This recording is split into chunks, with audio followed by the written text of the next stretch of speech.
Right then, we're going to do an MK tier list. Now, I've got to point out the obvious before we start. The spin-off games and the handheld game will not count. They won't count towards it. The only good one out of the 4 is Shaolin Monks anyway. So if you haven't seen that game, give it a fucking look. It's awesome. Yeah, it's incredible. Seriously, it's just... if we start comparing that to the actual fighting games, things get a bit fucked. But anyway, moving on. Let's start. Right, okay then. I think we should actually start with the worst game, potentially out of them all. That is Mortal Kombat versus DC Universe. Yeah. The main problems obviously being the combos are a bit buggy. There's a lot of infinites in the game. The story, dog water. I can give the gameplay some slack. They were coming up with something that would later revolutionise for MK9, so I'm grateful for this game. And I don't even hate it as much as another game that I'm looking at in this list.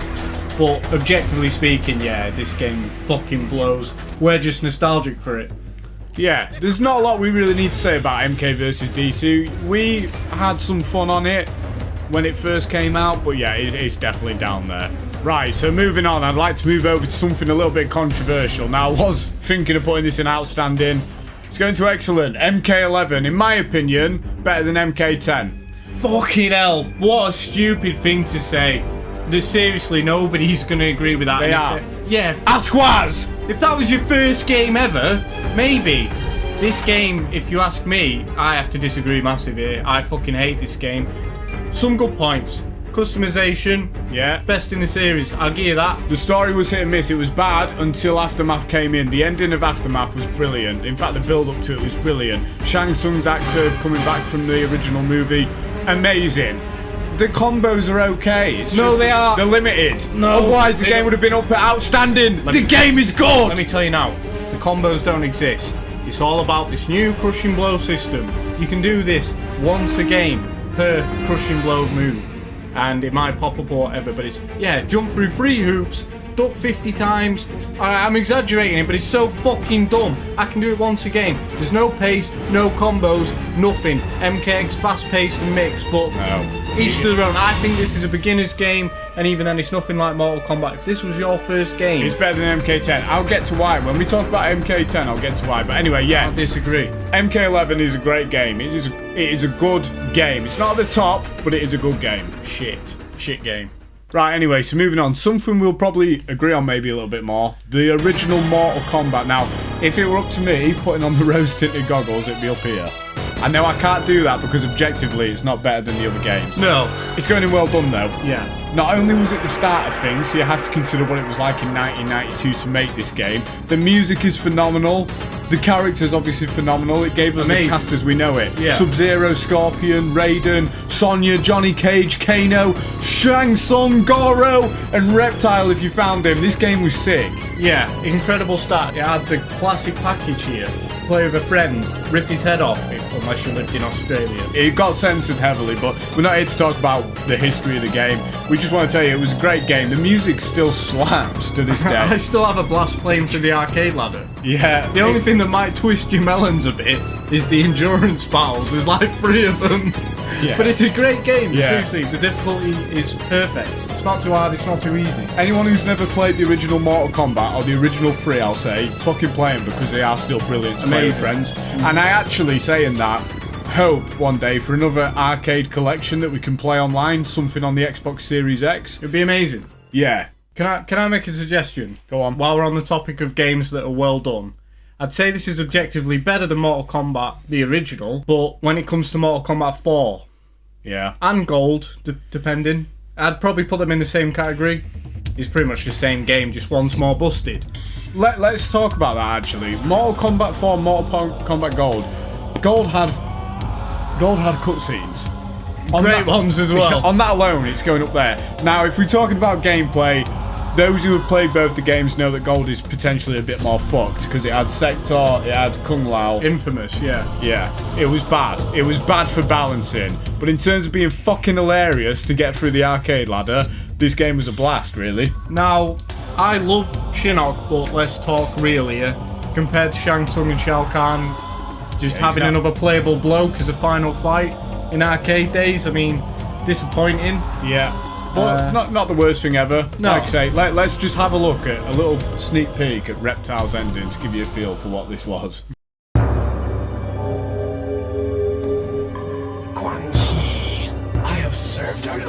Shinnok well in the destruction of Earth's warriors. Yes, we are most appreciative of your efforts. Now I wish to return in time to my home world before it was destroyed at the hands of Shao Kahn. As the new ruler supreme of all reality, Shinnok alone has the power to grant me this wish. You dare make such an impetuous request from your lord and master? It is a simple request for one of such great power. It is also not worth his attention. I demand it. If it were not for warriors such as myself, his attack against Raiden's forces would have failed. Perhaps you can convey your feelings to Shinnok himself. What? Infidel! You are in no position to demand anything. I could kill you with a mere thought. But we had a deal. A deal? I am not a god of my word, reptile. All deals are off!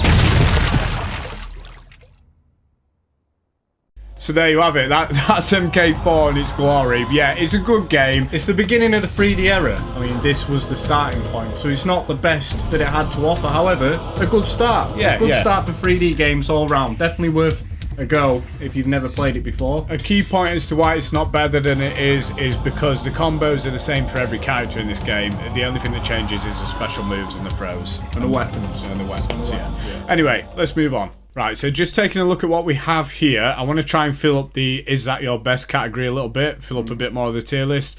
So for that reason, I'm moving to MK3. Now, this is down here, obviously, first of all, because another better version came out that we'll talk about later, but it does have some problems on its release.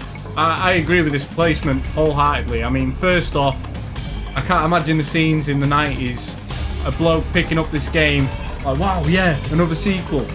Only to realise there's no fucking Scorpion. I can't imagine how much of a crack in the chin that would be. That'd be like picking up Street Fighter with no Ryu. There was a lot of characters missing, actually. And the characters that were there that we do like Sub-Zero, no longer look like ninjas. And that, he didn't look like a ninja because it was a big thing back then. They wanted to change it. Some people were pissed off, other people didn't care. Personally, it were actually a massive problem. I don't think it is a problem. No. I like it. But let's talk about how Mortal Kombat 3 was the introduction to what Mortal Kombat is today. Combos. Yeah, holy fuck, they were insane. Now, the problem is, this was Mortal Kombat's 3 blessing and its downfall. The combos in this game were great until you pick Cabal and it's completely fucked off the rails because he could do infinite with the low blade. There were no stopping him, and he's not the only one. That low blade and the fucking projectile when he's in the air, bollocks. You couldn't do a fucking thing about it. So yeah, that's why it's down here below the original Mortal Kombat. But we'll get to some of where it improved along the way with the other games. Right, so just taking a look at what we've got so far, I'm going to continue to fill out the tier list. So, outstanding. This one's going to be a little bit contradictory to what I think, because personally I had more fun on MK11. But I understand public opinion, and this game did a lot for MK as a franchise. Yeah. MKXL. Okay, this game was good. I had more fun on 11 personally, but this game was good. I appreciate it. This game, as it states, is outstanding. Definitely my top 3. I think the combo pace is fantastic, the mix-ups, the roster's good. Not perfect. Right.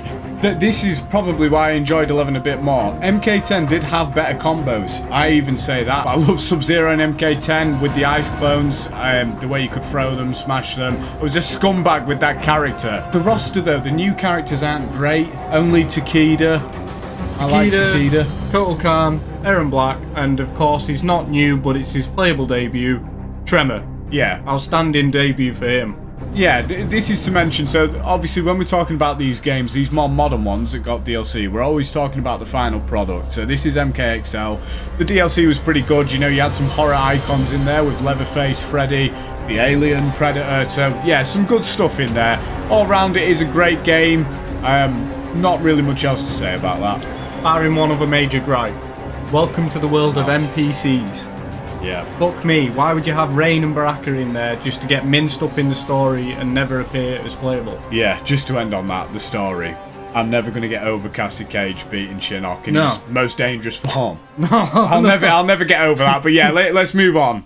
Right, so moving on to our next game, Mortal Kombat 2 now. This is probably one of the most difficult ones because this is my all-time favourite Mortal Kombat game.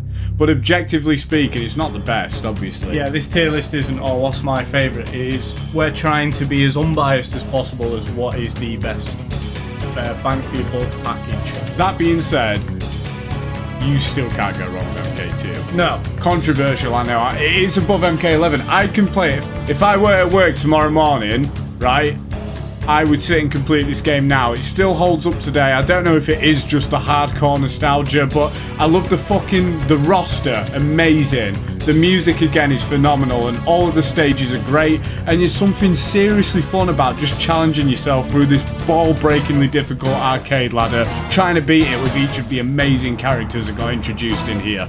Yeah, especially the antagonist. I mean, we got Kintaro, who's very underused these days. He's a bit of a mock Goro, some people say, but we love him. I'd love to see him in more games. And then, even more heartfelt to any Mortal Kombat fan who's ever played any of the games should know the name Shao Kahn. Absolutely. Not this General Shao imposter where NRS grabbed him by the nuts, twisted him, blinded him and threw him in a dungeon. This is the real big bad we're talking about. He don't get his ass kicked by no one. He will beat you down and mock you all the while. Yeah. All of his fucking infamous quotes, shit-talking you the whole way through. Shao Kahn, the original big bad. I say original, he kind of is, but only because of the existence of MK2. You can't beat him. You can't beat him. No disrespect to Shang Tsung, but when they brought Shao Kahn, that was it. He is now the staple villain of the franchise. Well, going back into the gameplay of MK2, I'm still saying this is great, even though my favourite Mortal Kombat character, Sub-Zero, is the weakest in this game. It doesn't matter. The game is still amazing. It's still brilliant fun with friends. No, hold on. You made a funny point there. Some would agree with me that my favourite, Reptile, is actually the weakest. So, chance. Yeah, 100% his force ball sucks ass. Anyway, that's MK2. Great game. Great, so moving on. To be honest, a lot of the games from this point on are going to be pretty high up on the tier list. Let's go with Mortal Kombat Deadly Alliance. Now, I'm torn between putting it at the top of Well Done or the bottom of Excellent. I think the top of Well Done is more honest. Not a lot of people were playing online back then, and all you had was the Conquest, which I'll let you talk about seeing as you've 100%ed it. Sure. Well, actually, I really appreciate MK Deadly Alliance. This was the big step into 3D Mortal Kombat. Yes, MK4 and Gold were 3D, but not to this level. This was next generation at the time. The big Xbox and PlayStation 2. It was a great adventure when this came out. Obviously, we were kids at the time of having this. MK Deadly Alliance. It has a phenomenal cast of characters, even though some of them get shit on, the likes of Su Hao. It's not because he was a bad character gameplay-wise, it's because he looks like Giant Baby Man. Going on with the designs of characters, it does have some of the best skins in the game. Unfortunately, a lot of them are the alternate costumes, such as Sub-Zero, who's either some senile old bastard, or he's the actual ninja that we've grown to love. Reptile? Yeah, I was just thinking when you said Su Hao, I mean, I normally love Reptile. Fucking hate him in this game. And it's not because of anything, like, massive to do with, you know, lore-wise. It's just, he walks like a crab, and he looks like a dickhead. You did mention the Conquest mode at the start of that though, so going back to the Conquest mode, it is a little bit different. It's basically a giant tutorial in this game. There's 10 stages per character and it breaks down how to use them, how to use fighting styles, which was new to Deadly Alliance. Each character had 3 fighting styles, 2 hand-to-hand and 1 weapon, barring some of the exceptions such as the unlockable secret characters like Blaze. It's good fun. It was great with friends. Just a question, I've never finished the Conquest with everybody. Do you get anything for going through that grind? Yeah, absolutely. As I mentioned, the secret character Blaze. Is that how you get him? And the secret character Mocap. Oh, Once you do that, no, kind of. Once you do that, you get a little cutscene and it tells you how to play as Blaze. The same can be done with Mocap. You go to the bottom of the character select screen. On the bottom left, I believe it's Raiden, going off memory. And you press the start button while holding down. If you do that at the bottom right hand side of the screen, it's Mocap. It's one or the other. I don't remember who's on the left or right, but you get the point. Deadly Alliance. Good game. Decent, yeah. Right. We're in a real fucking tough spot now because all that remains are all fucking amazing games in their own right. Absolutely. But we cannot put them all in outstanding or flawless victory. Where would you say Ultimate Mortal Kombat 3 is because I know it's an outstanding game. However, it's phenomenal. Yeah, let's talk about your MK3. I think only because of what comes next, it's top of excellent. Yeah, I would agree. We'll get to why it's been beaten by some of the other games, but it could have easily gone into outstanding. Ultimate Mortal Kombat 3. This was the definitive arcade experience at the time. 100%. This was the best thing. If you were wasting your coins on an arcade machine, this was the one you wanted to waste them on. What a fucking great game. Amazing combos. This was again where they were added. This essentially is everything that Mortal Kombat 3 did, but done properly. Extended roster, great music, fun arcade ladder, amazing rewards at the end of it, such as fatality demonstrations, because back in the day you saw a fatality, you're like, fucking hell, how did he do that? Fatality, animality, fucking babality, friendship, it's all there. And like you said, when you got to the end, I still don't know what's behind every little box. No, definitely not. At all. It had the whole package. There were cheat codes, there were secret characters, you could play as the bosses. This game, in every sense of the word, was amazing. And that speaks to Mortal Kombat as a franchise, that there's 2 tiers above this. Yeah. What a fucking world we live in. At least did live in. I'd love to see this game come back, honestly, and it's almost perfect. The roster itself is almost perfect, but there is a game that is going to inch ahead of it because of that exact reason. So, without going too much into that, that's Ultimate Mortal Kombat 3. Amazing. Okay, so moving on. Mortal Kombat Trilogy. Now, this is the Nintendo 64 version. This is the PlayStation version. There's not a lot to split them up. PlayStation version is slightly better. Obviously, it's running on hardware that could handle it more. It had better sound, you name it. But the Nintendo version did have 2 things that weren't on the PlayStation. Yeah, that's right. It had an exclusive character in the female chameleon. But PlayStation did counter that with the male chameleon. Yeah. And of course, it had a game mode, which has only ever been seen in the Mortal Kombat Trilogy N64 port. And that was 3-on-3 combat. Yeah, that's right. It is actually pretty hilarious as a game mode. It's kind of sad, really. We didn't mention this in Mortal Kombat 3, you know, Ultimate Mortal Kombat 3, that there was 2v2 and there was that 8-man tournament. Yeah. This is the kind of cool shit that you got back in the day that you don't get anymore. Yeah, Trilogy had 3v3 as well, but that's not to say the PlayStation didn't have the 2v2 in the tournament mode, because it was 100% there. Most people will tell you that the Trilogy on PlayStation is better than the 64.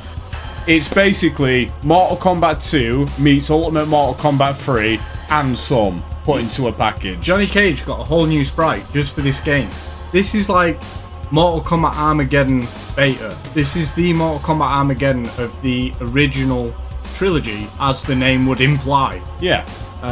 Now, aside from running better on the PlayStation, even though the 64's dear to us, I do have one more thing to say that edges it. Holy hell, is it easier to play on their controller. Yeah, 100%. 64 controllers, man. They work great for fighting games, except for Killer Instinct. That was probably the best one on there. Yeah. But aside from that, the games are very close. It doesn't matter what you played it on, you was in for a real treat. If you got this on Christmas back in the day, just know your family did so well by you. Honestly, I love this game. Right then, so the next game that I want to talk about, this was the first 3D Mortal Kombat we had for whatever fucked up reason, but it was one of the best. It's Mortal Kombat Armageddon. This is actually Hot take. Yeah. Yeah. But we are nostalgic for it, however. Mortal Kombat for starters. Amazing. Yeah, I mean, we've never seen anything like that return, which is so sad, because in the classic, I mean, we've still got another game to talk about with this sort of thing in it. Yeah, it's just a great little bonus for the fans. And I mean, that's not where it ends. This game had something else that really was special. This game had Creator Fire. Now, this was obviously fucked beyond all compare. Yeah. You could make it as broken as possible. You could do every little detail, how they look, the moves they have, the special moves, and you could basically make the biggest monster in all of fighting games. But that's what was good about it. Yes. That's what was insane, to have the freedom to be that busted, or just the creativeness, especially when we were kids. Make your own ninja. Who the fuck don't want to do that? I might jump on it tomorrow and do it. It's that fun. It's awesome. Right, so Mortal Kombat Armageddon. It's got some controversies as to whether or not it's good, but it does have all of the maps from the 3D era games. And all the characters. Yeah, it's got all of the characters. This is the big thing with this game. The roster was fucking gigantic. It introduced a couple of new ones in Taven and Dagon. Blaze, not really new because, as we saw in Deadly Alliance, he's in there as a different version. Yeah. And also Meat actually appears in MK4, but he is there as a secret character as well. Speaking of how you get these characters, it's through the game's... it's fucking outstanding. Conquest mode. Yeah. This was great. I miss it. I honestly miss Conquest mode in some way, shape or form. I understand that, yeah, making these new AAA games, it's not really viable to throw this in. But God, would it make a good DLC for Mortal Kombat 1 to have a Conquest mode. It'd be way better than Invasions, let me put it that way. Oh God, no, we'll come to that later. But yeah, talking about Armageddon, this was a phenomenal game, and it still is. If you've never played this and you're a fan of Mortal Kombat, I promise you, you will enjoy this game. It's just great, mindless fun. Right then, I think we just need to jump straight into why that flawless victory category is there. Most of you already knew. Most of you knew straight away where that was going. This game was special. Before this came out, we used to just sit watching YouTube videos on it all the time. People find when it came out, it was no different. This was an amazing experience and still is to this day. One day our father knew that we were so obsessed with this game, just watching it over and over again. He probably saw the computer search history, Mortal Kombat 9 from top to bottom, and he brought this game out. And I don't want to sound sad, this in the top 3 happiest moments of my entire life. It is a great game. Mortal Kombat 9. Don't let that story of nostalgia fool you into thinking that's the only reason this is great.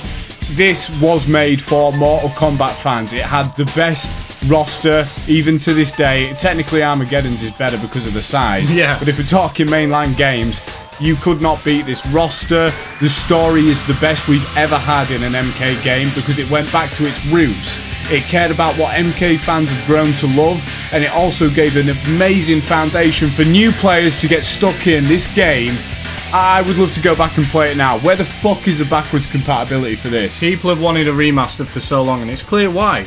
And gameplay as well. It's like, yeah, the roster in Armageddon's bigger, but everybody actually plays like you'd expect them to. Unique, interesting, the combat's fast-paced. Is it the most balanced game ever? No. Definitely not. But is it the most fun? I would 100% say yes. Yes, it is. The character designs, everything about it. Not just the skins that were DLC, the core designs of the characters, the music, the stages, all of it was fantastic. Yeah, well done NetherRealm with that game. That is your crowning achievement to this day. And to top it all off, if you wanted some absolutely broken fun, hit yourself on tag mode. Yeah. I'd love to see it return. We've never had anything like the tag mode in this game. Check the combos on YouTube.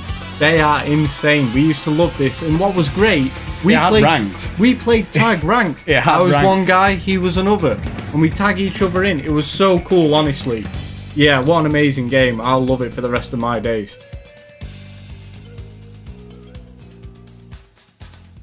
Next game, Mortal Kombat Deception. Now, personally, if I was basing this all off nostalgia, it'd be going here. I'm going to try and be a little bit more sane, put it here. So MKX is a little bit better. Deception. Weird to put this in a better place than Armageddon when Armageddon came out after it, but there are some good reasons as to why. The main one being the gameplay. In Armageddon, a lot of characters, and this is a big criticism that people gave that game, felt the same. And while it was all good fun and everything, Deception kept a lot of quality of life in keeping each character unique. Not only did it keep quality of life for the characters in the game, it introduced so much more into Mortal Kombat. So it took what Deadly Alliance did with the fighting stances, and it nerfed it down to 2 stances instead of 3. But in return, you got a bit more of a balanced and refined gameplay from it. Now, was this game completely balanced? Absolutely not. Fuck no. This is the early 2000s. It had a fantastic roster in of itself. It's the Conquest mode. Completely different to Armageddon's and of course different to Deadly Alliance's. but potentially, and a lot of people would agree here, say it's the best Conquest mode. It was better than Armageddon only because it was an open world experience. It got the fucking Ubisoft treatment, but it was awesome. You was rewarded for exploring. There was a time system where certain rewards and characters could only be interacted with at certain times a day. There was all 7 realms. You could go to Edenia, the Chaos Realm, the Nether Realm, Outworld. It was a phenomenal bit of fucking fun. All of it, everything about this game actually was magic. I want to play it just talking about it again. I'm going to bed in 20 minutes for work, or I'd be playing these right now. Deception, amazing. We really need now NetherRealm. Let's just talk about this. Can we get a remaster of the classic 3D games, Deadly Alliance and up, and then MK4 down, I'd give my including money Trilogy? to play Puzzle and Chess Combat online. Sign me up. You could have 100 quid off me on the spot. Don't 200. charge us that much, Yeah, but please. I'd pay it. And then there was one. This is the hardest because it's not a finished product at all. Mixed feelings on it, mostly positive. We really want to love this game, and Yeah. for a long time when it first released, it was my favourite game. But part of me then, when it very first released, we all know the game was rushed out, and I kept saying it's going to get better, it's going to get better, and it has in small ways. Yeah. But there's been some decisions that are inexcusably shite. Abysmal. Not only bad decisions, but lying to my fucking face about them. We've covered all this, so I'm not going to go on it. And all of you are probably up to date on the shenanigans of NRS and their decisions with this game. However, we're still hopeful that with enough backlash, and maybe if common sense breaks through in the NRS development team, hopefully things will pick up. I still have hope that this game will finish deserving of an outstanding ranking, because the gameplay is sound. Well, let's talk about its ranking. So I haven't actually made my mind up just yet, but we're about to, of course. Now, the problems with MK1 come from the Warner Brothers greed, Sweet Baby Inc. Yeah, fuck. I have, you know, the fucking delays and the decisions in the skins and shitty rewards. Invasions mode is awful. Cringe cast, Fuck everything. Invasions mode. Yeah, cringe cast, it's all there. But yeah, the gameplay is actually pretty good. And some people even cry at the gameplay, talking about poke this and dash that. It doesn't matter if you know, you're never going to please everybody. Some people hate cameos. They say take them out. You take the cameos out of this game dies. It falls apart. It's built on the cameos. They've actually made it run well, and I wholeheartedly support them. Would you want to see them in another game? Well, that's up to you. But in this game, the cameos are so vital. They're actually handled fairly well, barring some balancing issues that we initially had. The cameos make or break the game, and for me, they make it. But unfortunately, they have a lot of work to do. We're hopeful they'll bring it up to outstanding, but for now, I couldn't put it above excellent. No. But it's certainly better than Mortal Kombat 11. So, the thing that I want to say about the cameos is I actually quite like them. I wouldn't want them to return for another game, but it is exciting when DLC comes out as a cameo, because this is going to change every fighter in the game. For better or worse, it's affecting everybody, and that's great to have something that changes your character. It's like your character getting some new DLC moves. Essentially, that is exactly what it is. It is, yeah. Which is great. I'm totally for that, changing the way that the game is played for each and every character. But I personally would have put MK1 at the top of outstanding if a lot of the issues were fixed. Unfortunately, I can't even put it in outstanding because of its current state. With everything I've mentioned in previous videos and where we are now, as much as I love the game and I still play it, it's going at the top of excellent. Yeah, because being honest, there's even some things, small things granted, that cannot be fixed. I.e., invasions will always exist. We'll always hate it, it'll always be there. The shrine. Who the hell wanted that horrible. instead of the crypt? Yeah, I'll tell you who, fucking no one. Yeah, Mortal Kombat 1, it's a mixed bag, but it's mostly positive in that mixed bag. We just need a bit of work in there. Warner Brothers needed another year, I think, to bake this game. Yeah, I mean, we didn't even get King of the Hill working properly. You couldn't even invite your friends. This is what we mean. If they fix these issues, the game goes up in quality so huge. I look forward to seeing, you know, what the game will look like in a few years' time. But for now, yeah, we can't put it above that. I think we're even being generous in most people's eyes putting it there. But we do have hope. But I will always think it's better than Mortal Kombat 11. Right then, so that is it. That is the tier list. Again, we've avoided as best as possible to not let nostalgia punch everyone in the fucking nuts. MK2 was my favourite of all time, but it's not the best one. It's got to go to MK9 in my opinion. 100%. But yeah, this is what we think. Now, people are always going to agree with some of this and disagree with some of it. So my question is, where would you have put some of these games? Do you agree with a lot of these picks, or are we talking absolute bollocks compared to most of the community? Would you have swapped a lot of this around? Do you fucking love MK versus DC? I don't know. Even we disagree on some things. Yeah. I would have had MK11 in Is That Your Best? Yeah, because he's on crack. So yeah, anyway, that's our unanimous decision. Hopefully Mortal Kombat 1 goes higher rather than lower, but let us know what you think. That's it then, guys. I'll catch you in the next one. Cheers!